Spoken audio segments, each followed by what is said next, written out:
Доброе утро всем, кто нас видит и слышит. Сейчас программа «Аспекты республики». В эфире Разиф Абдуллин. Сегодня пятница, 4 августа. В эфире ровно 9 часов утра. Итак, еще раз приветствую всех. Как обычно, мы расскажем о главных событиях в Башкирии, о которых писали средства массовой информации. Послушаем фрагмент программы «Аспекты мнений» с участием политолога Николая Евдокимова. А также проведем голосование на нашем YouTube-канале. Напомню, трансляция программы идет не только в YouTube, а также в социальных сетях ВКонтакте и в Одноклассниках. Свои вопросы и комментарии я прошу вас оставлять на нашем YouTube-канале «Аспекты Башкортостана». Не забывайте ставить лайки. Итак, давайте начнем обзор прессы. У мужчины, угрожавшего взорвать гранату в Уфе, ранее произошел конфликт с его военным начальством, пишет издание «Пруфы». Журналисты этого издания поговорили с братом Ильдара Булатова, Ленаром. Напомню, Ильдар Булатов 2 августа взбудоражил практически всю Уфу. Когда он сумел сбежать, его везли на судебную экспертизу в Базилевку. Вот, он сбежал, значит, и возле заправки на Нагаевском шоссе с гранатой в руках потребовал, чтобы к нему на переговоры приехал лично глава Башкирии Ради Хабиров. А после приезда главы прошли какие-то переговоры, и он сдался. Вот. Ранее в СМИ сообщалось, что в его отношении было заведено уголовное дело об оставлении воинской части, а на период расследования, разбирательства он был временно переведен в Валкино-2. И вот что удалось узнать журналистам во время разговора с его братом.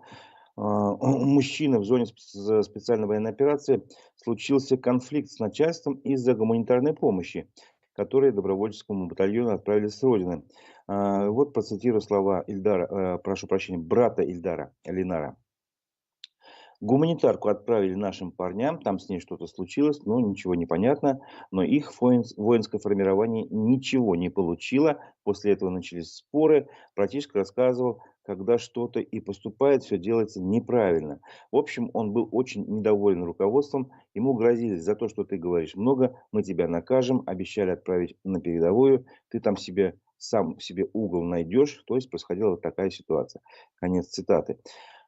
Также, по словам Ленара, насколько он знает, его вернули из специальной военной операции обратно сюда, в Валкино. Выезжал туда на построение, все его начальство было в курсе, что он здесь. И брат спрашивал у Ильдара, что ты самовольно покинул часть, он отвечал нет. И в итоге как бы завершил разговор Ленар тем, что он не знает, какие происходят с ним махинации, я не в курсе. И настаивал также Ленар на том, что его брат находится в абсолютно здравом уме, твердой памяти, а его поступки абсолютно мотивированы. Злую шутку, по мнению брата, сыграл характер Ильдара. Он не привык мириться с несправедливостью и стоял на своем до конца. Также еще сведения, которые важны, наверное, для понимания ситуации. У этого человека, у Ильдара Булатова, есть семья и дети, и он вовсе не хотел умирать, заявил его брат. Но, однако, такого поступка от него никто не ожидал. Действительно, было очень как-то странно наблюдать, может быть, не странно, удивительно наблюдать, что в Уфе человек с гранатой держит напряжение, целую там трассу перекрыли, были пробки, приехал глава государства. В общем, все это было достаточно неожиданно. И именно эту ситуацию мы обсудили мой коллега, ведущий Дмитрий Колпаков, обсудил в программе «Аспекты мнений» вчера с участием политолога Николая Евдокимова. Давайте послушаем этот фрагмент. О событиях на Нагаевском шоссе, где якобы дезертир, якобы с гранатой заблокировал то ли заправку, то ли целую дорогу и потребовал к себе Ради Хабирова на переговоры. И Ради Хабиров приехал, после чего этот человек благополучно сдался и все разрешилось. Но смотрите, у нас с вами есть кейс июньский, когда губернатор Белгородской области Вячеслав Гладков не явился на встречу с членами, признанными в России террористическими организациями Легиона Свободы России и Российского добровольческого корпуса, когда они его позвали для переговоров по обмену пленными. Тогда он сослался на какие-то обстоятельства и, в общем, не поехал на ту встречу. А здесь у нас совсем обратный кейс. Почему в одном случае губернатор поехал, а в другом случае воздержался по поездке? И есть какие-то параллели, аналогии, или нельзя такие два кейса сравнивать? Два кейса, безусловно, можно сравнивать, потому что в обоих случаях речь идет о главах регионов, которые находятся в одинаковом статусе. Конечно, мы должны иметь в виду, что Гладков все-таки губернатор прифронтового региона, Белгородской области, там действует особый режим. И, безусловно, ситуация там ежедневно постоянном авральном режиме у него происходит, да, то есть ежедневно происходят какие-то кейсы, которые требуют участия, то есть в этом смысле ситуация у него тяжелее, но статус-то одинаковый и у Гладкова, и у Хабирова, как у глав регионов. То, что Ради Хабиров поехал на эту встречу, безусловно, придаст ему определенных политических очков, потому что глава региона продемонстрировал, что лично готов принимать участие в разрешении вот таких вот конфликтных ситуаций, во многом ситуаций неоднозначных, ситуаций, где общественное мнение может оказаться как на одной, так и на другой стороне. В общем, надо признать, что как бы не относиться к Хабирову, у него есть и противники, и сторонники, но он всегда демонстрировал способность реагировать на такие ситуации лично. Мы можем вспомнить и ситуацию вокруг Шихана Куштау, где он лично там встречался с протестующими несколько лет тому назад. Поэтому в данном случае, да, ситуация во многом сопоставимы. Надо иметь в виду, что у Хабирова все-таки достаточно большой опыт политического администрирования и опыт участия в политической деятельности, в том числе публичной политики и в политической сфере, не первый год работает. Поэтому отреагировал, в общем-то, он адекватно, и так, как и должен был реагировать глава региона в этой ситуации. А как он может все это монетизировать в политическом плане? Ну, мы знаем, что у нас в сентябре выборы будут, он представитель партии «Единая Россия», да и, в принципе, переизбрание главы региона тоже не за горами. Как-то это все может потом ему сослужить хорошую службу? Ну, это имиджево, безусловно, может ему сослужить хорошую службу, но в данном случае я бы не рассматривал избирательный контекст. Речь идет скорее о укреплении имиджа среди федеральной политической элиты. Опять же, в ходе сравнения с главами других регионов, которые в большей или меньшей степени участвуют вот в этой повестке, потому что все равно это так называемая СВО-повестка, и, безусловно, Хабиров в этом отношении один из наиболее активных губернаторов. То есть не все губернаторы такое внимание уделяют этой теме. Он активно продвигает создание добровольческих батальонов. Нравится или не нравится, это другой вопрос, кому как. Объективно, Хабиров в этой теме достаточно глубоко в нее погружен и активно присутствует в информационном пространстве по этому вопросу. Что касается выборов, смотрите, до выборов главы региона еще более года, поэтому я не думаю, что именно конкретно вот этот вот кейс будет иметь какое-то решающее значение и повлияет или не повлияет на результаты голосования или даже на ход избирательной кампании, просто потому что за год, как мы видим, ситуация может много раз поменяться. И более того, такие кейсы, судя по тенденции, они вполне могут приобрести, к сожалению, более частый характер. Что касается выборов Государственного собрания Курултая Республики Башкортостан, то, мне кажется, всерьез как-то обсуждать это вряд ли имеет смысл, просто потому что избирательная кампания сейчас фактически в публичном пространстве она не ведется, она очень квелая. Большинство населения, насколько я понимаю, вообще не знает о том, что у нас через месяц, чуть больше, чем через месяц пройдут выборы в законодательный орган власти региональный. Поэтому Хабиров лично там, естественно, не выдвигается. Связывать его, этот кейс, с будущими результатами, например, «Единой России», как политической партии, которую все-таки он представляет, и с которой ассоциируется, я бы не стал. Как всегда, нашлось место конспирологии. Ряд изданий и телеграм-каналов уже выдвинули такие версии, что все это было постановкой, инсценировано для того, чтобы вроде как сыграть на имидж главы региона. У людей появились сомнения, откуда человека, который находится на гауптвахте, откуда у него взялись гранаты, как он смог сбежать. То есть много вопросов на самом деле. Есть ли питательная почва здесь для конспирологии? Питательная среда для конспирологической версии, к сожалению, всегда находится. Да, у нас особенности сознания населения таковы. И, надо сказать, власть очень долгое время способствовала созданию этого образа, созданию и продвижению вот этого концепта о том, что все заранее предопределено, все срежиссировано, многоходовочка и тому подобные вещи. И сегодня очень сильно удивляется, когда люди не верят в искренность тех или иных действий, реальность тех или иных действий и во всем видят политический театр. Как говорится, за что боролись, на то и напоролись в этом смысле. Но в данном случае я не сторонник конспирологических версий и полагаю, что несколько моментов, на мой взгляд, свидетельствуют о том, что вряд ли это так, потому что абсолютно непонятно, почему именно сейчас это должно было бы произойти. То есть нет никаких угроз имиджу Ради Хабирова. Выборы, как я уже сказал, еще не скоро. Если бы это было связано с избирательной кампанией, то как-то можно было бы объяснить. Этого нет. Ради выборов Курултая этого делать никто не будет. Рисковать жизнями сотрудников Росгвардии и других силовых структур, тем более создавать огромную пробку на выезде из города, создавать неудобства горожанам и так далее. Не вижу здесь конспирологических оснований. Это было мнение политолога Николая Евдокимова. Полностью программу с его участием вы можете посмотреть на наших площадках в Одноклассниках, ВКонтакте, а также на канале в Ютубе. А я тем временем хочу продолжить эту тему и задать вопрос как раз на нашем канале в Ютубе, запустить голосование. Вопрос достаточно простой. Дело в том, что вот эта вся ситуация с человеком с гранатой, которого Ради Хабиров уговорил сдаться, многим показалось какой-то странной, непонятной, вызвало много вопросов. У меня вопрос достаточно простой. Удачные переговоры Ради Хабирова с человеком с гранатой — это инсценировка для пиара, да или нет? Высказывается в том числе и такая конспирологическая версия, что вот накануне выборов в Госсобрании, просто чтобы поднять свой имидж, появилась вот такая, не знаю, инсценировка, спецоперация в кавычках, такой 4-часовой примерно мятеж, который удалось подавить. Вот, и это такая инсценировка. Ну, естественно, вот вы слышали мнение политолога Николая Евдокимова, который считает, что, в принципе, в этом нет таких признаков такой спецоперации. Это все было ну, стихийное стечение обстоятельств, скажем так. Поэтому ваше мнение, да или нет, голосуйте на нашем канале в Ютубе, отвечайте на вопрос. Удачные переговоры Радия Хабирова с человеком с гранатой – это инсценировка для пиара, да или нет, а итоги голосования мы подведем в конце программы. Продолжим обзор прессы. В Украине погибли еще 2 уроженца Башкирии. Это Радмир Кадыров из Белорецка и Артур Навальдов из Туймазинского района. Об этом сообщила наша редакция. Если с Радмиром Кадыровым простились в Белорецке 2 августа, вот, то с Артуром Навальдовым не прощались 2 августа, а передали орден мужества его сыну, сыну погибшего, значит, в городе Туймазы, в военном комиссариате города Туймазы, Туймазинского района. И таким образом стало известно о его гибели. Вот, ранее официально о его гибели не сообщалось. Таким образом, по подсчетам нашей редакции, общее число погибших земляков во время специальной военной операции перевалило за 800, примерно 805 человек стало известно. Ну, естественно, есть и другие данные, это данные неполные. Напомню, что в Афганистане за 10 лет из Башкирии погибло и пропало без вести 335 человек, а в чеченских войнах в обеих, ну, или там тоже называлась одна из них, этих войн, контртеррористической операции, но они шли в 2 этапа, погибло 446 человек. Если вы совладав с математикой, легко посчитаете, увидите, что число жертв, погибших во время специальной военной операции, уже превысило число жертв в этих обеих военных конфликтах. Тем временем стало известно, что в Коктасинском районе похоронили добровольца Артура Гелимшина, но погиб он не в зоне специальной военной операции. Об этом тоже рассказала наша редакция вчера.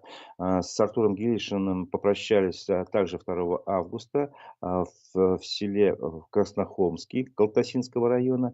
Об этом сообщила на своей странице его жена. Вот. В комментариях под постом погибшего его называют героем, а на фотографиях можно увидеть шеврон и на его головном уборе, и на боку, на рукаве, который выдает его принадлежность к одному из башкирских добровольческих батальонов. Но погиб-то он-то все-таки не в зоне специальной военной операции, а уже, получается, в России, а конкретно в Вольском районе Саратовской области. Об этом мы узнали из сообщений местного издания «Вольск», которое сообщило, что пропавшего жителя Башкирии обнаружили на дереве под Вольском. Вот. И, как говорится в сообщении, что устанавливаются обстоятельства гибели 35-летнего Артура Гелимшина из Башкирии. Есть и там и детали в этом сообщении журналистского издания. Мужчина вернулся вечером, мужчина вечером 28 июля приехал на такси из города Вольска в поселок Стеной, чтобы на поезде уехать в другой регион. Ну, видимо, очевидно, в Башкирию он должен был поехать, вернуться домой. А возможно, в другое место мы не можем утверждать. Также стало известно, что он не пошел на железнодорожную станцию, а двинул по направлению к магазину «Магнит». На связь после этого не выходил, телефон был отключен. После этого его объявили в розыск, но нашли достаточно быстро. Поздним вечером 29 июля один из подростков местных обнаружил его тело на дереве за поселковым домом культуры. При этом предсмертной записки при нем не было, а по факту возможного суицида проводится проверка. Мы посмотрели фотографии объявленного в розыск мужчины и погибшего добровольца. Они идентичны, то есть это один и тот же человек. И вот поэтому мы сделали вывод, что доброволец Артур Гелимшин погиб не в зоне специальной военной операции. К другим новостям, но тоже касается темы специальной военной операции. Вице-спикер Госсобрания Башкирии Рустем Ахмадинуров сообщил в своем телеграм-канале, что первые добровольцы нового батальона имени Алмаза Сафина отправлены на боевую подготовку. Он сам лично, Рустем Ахмадинуров, посетил центральный штаб добровольческих отрядов в Уфе. И там как раз узнал, что руководство штаба этого приступило к формированию очередного добровольческого батальона, которому присвоено имя Алмаза Сафина. И он сообщил, что в ТОЦК-2 на боевую подготовку отправлены первые 65 добровольцев. Вот. Другим новостям, уже которые касаются больше, наверное, экономики, премьер-министр России Михаил Мишустин распорядился передать русскому водороду 757 тысяч акций башкирской содовой компании. Передача этих акций осуществляется по апрельскому указу президента Владимира Путина о развитии БСК. Об этом сообщает РБК Уфа. Вся эта операция передачи акций должна быть завершена до 8 августа. Вот там прописано, какие правила должны быть. То есть, например, управляющий не имеет права получать вознаграждение за эти акции, которые распоряжается этими акциями представитель правительства, в свою очередь. Вот. Но напомню, что с акциями БСК творилось достаточно много перемещений в свое время. Я помню еще при президенте, при главе Башкирии Рустеме Хамитове, он клятвенно заверял, что 37% акций, которые принадлежат БСК, которые принадлежат республике, она продавать не будет. Вот. Потом, через какое-то время, все это случилось ровно наоборот, акции были проданы. То есть стала частная компания, принадлежала БСК корпорации, не знаю, Башхим. Башкирская химия. Далее, значит, после известных событий на Куштау, которым в августе исполняется 3 года, по указу Путина было возвращено, значит, предприятие в руки государства. И часть акций этих попала снова в руки Башкирии, обратно вернулась. То есть вот такие были пертурбации. В итоге сейчас, значит, акции оказываются уже у другой компании, они переданы, напоминаю, русскому водороду, генеральным директором, который неожиданно оказывается генеральный директор нынешнего БСК. Прошу прощения, забыл, как его зовут. В общем, Давыдов, да, Давыдов, все вспомнил. Вот. Такие вот пертурбации.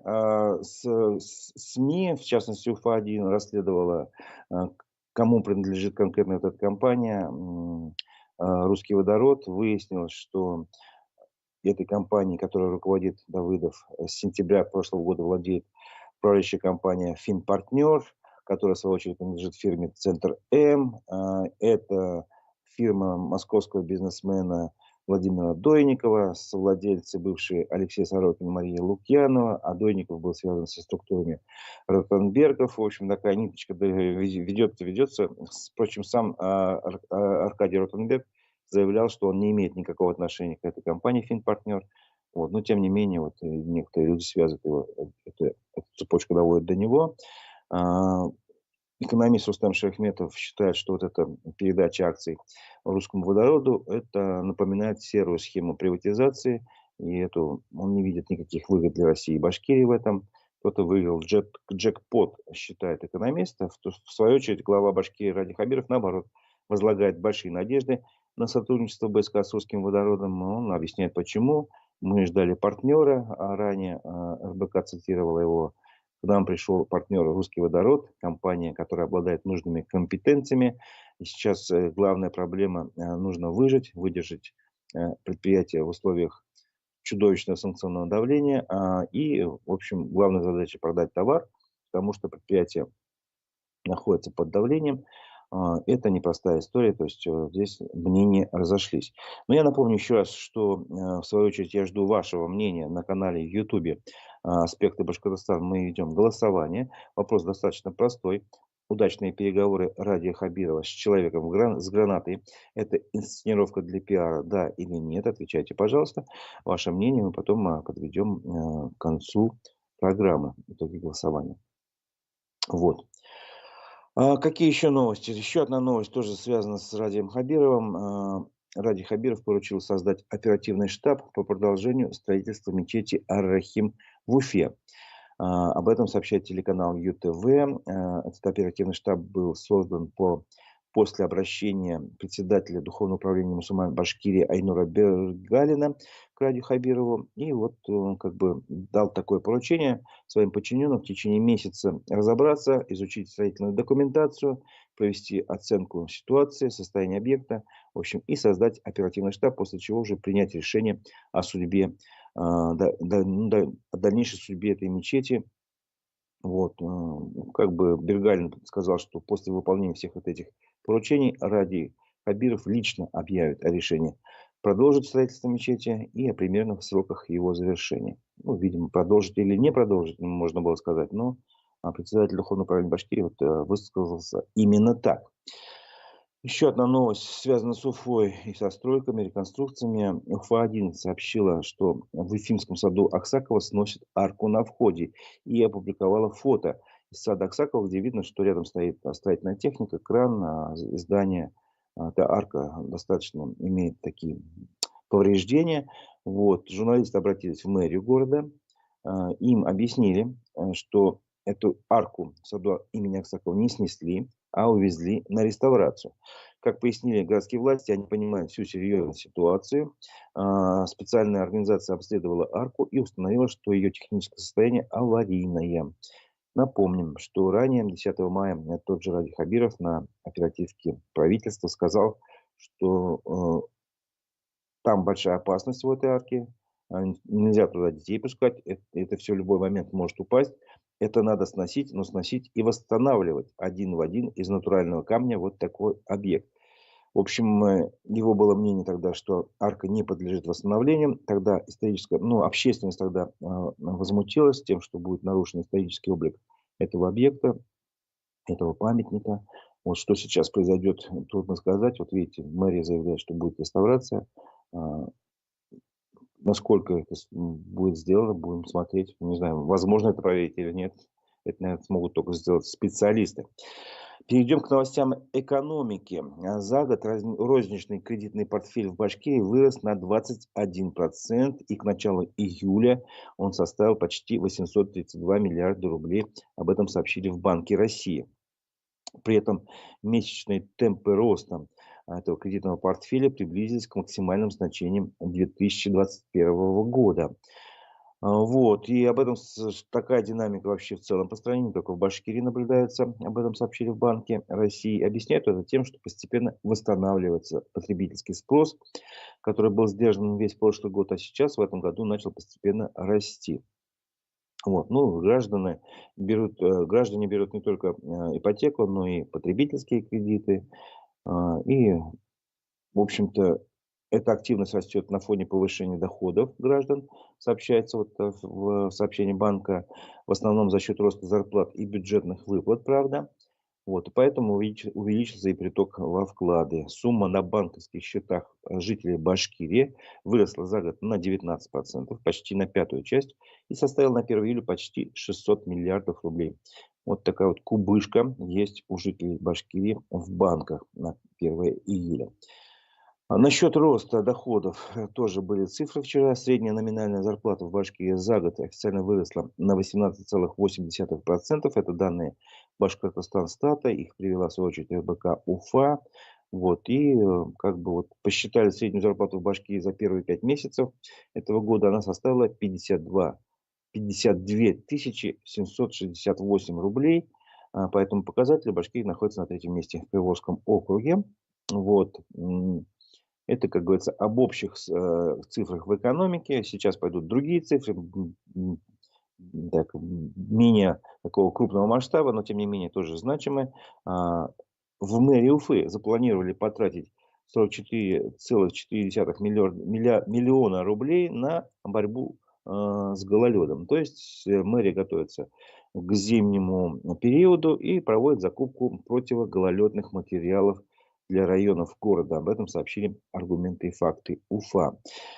Вот. И мэрия предполагает купить к предстоящему зимнему сезону почти 21 тысячу тонн противогололедных материалов для льда и снега. Могу для сравнения напомнить, что в прошлом году администрация Уфы заключила муниципальные контракты на поставку почти 11 тысяч тонн концентрата минерального галлита и 3000 тонн бионорда. Ну, если можете посчитать, будет около 14 тысяч, то есть в этом году значительно больше. С чем это связано, не сообщается, но тем не менее имейте в виду, что, видимо, зима, возможно, будет снежная, а может быть, просто это данные по результатам прошлого года не хватило, может, материала. Премьер-министр Башкирии Андрей Назаров сообщил в своем телеграм-канале, что в следующем году в Башкирии попробуют установить мировой рекорд, и вы не не догадаетесь ни за что, по какому виду, по коллективному парению у нас в Уфе. То есть коллективно будут париться и попытаются установить мировой рекорд, в связи с чем это все было высказано. Андрей Назаров сказал о перспективах развития туризма в Башкирии, в том числе, значит, он сказал, что у нас есть такие наработки по развитию промышленного туризма и в том числе по развитию туризма оздоровительного. Вот как раз в связи с этим он рассказал, что в Уфе прошел э, Всероссийский фестиваль здоровья и туризм и отборочный этап чемпионата округа по банному мастерству. И вот эти два мероприятия посетили более 15 тысяч человек со всей России. Премьер-министр отметил, что растет интерес к банному бизнесу, который оказывается рентабельный. Он оценится почти в 50% его рентабельность, а инвестиции окупаются в течение 3 лет. Вот, и в связи с этим он и заявил, что в следующем году попробуем установить мировой рекорд по коллективному парению у нас в Уфе. Следующая новость говорит о тех людях, которые парятся каждый день практически, но по другому поводу. Русский язык богатый. В Башкирии село Уядыбаш отметило 100-летний юбилей своего бездорожья. Об этом сообщила МКСЭД. Село находится в Татышлинском районе, существует ровно 1 век, и ровно столько же там нет дорог, сообщили журналисты. В прошлом году, ранее районные власти обещали к этому году сделать ремонт подъездной дороги, но дальше обсуждение дела не пошло. Жителям сообщили, что строительство дороги – это капиталоемкий процесс и планов на него нету.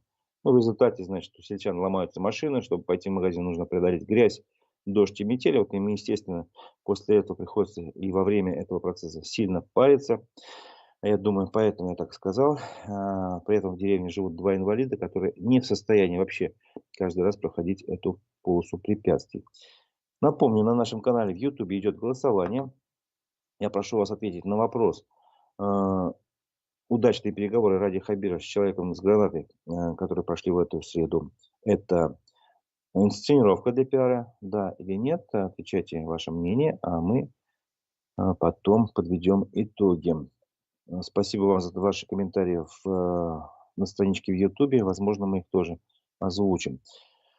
Ну, еще одна новость, еще одно событие, скажем так, которое я считаю важно для понимания ситуации в республике, не только в республике. Юрист Виталий Буркин сообщил, что уголовное дело о смерти роженицы из Нефтекамска Натальи Каримовой уже 8-й месяц находится в суде без движения. Об этом сообщил в своем телеграм-канале. Дело поступило в суд в начале года, но уже с более тяжким обвинением в отношении замглавного врача детской РКБ Марины Мухамадиевой. Речь идет в деле об истории, которая случилась в 2019 году. Тогда в мае вот эта женщина Наталья Каримова из Нефтекамска обратилась в больницу в городе. У нее была 34-я неделя беременности. И врачи сказали, что очень высокая степень риска, направили ее в Уфу. Вот.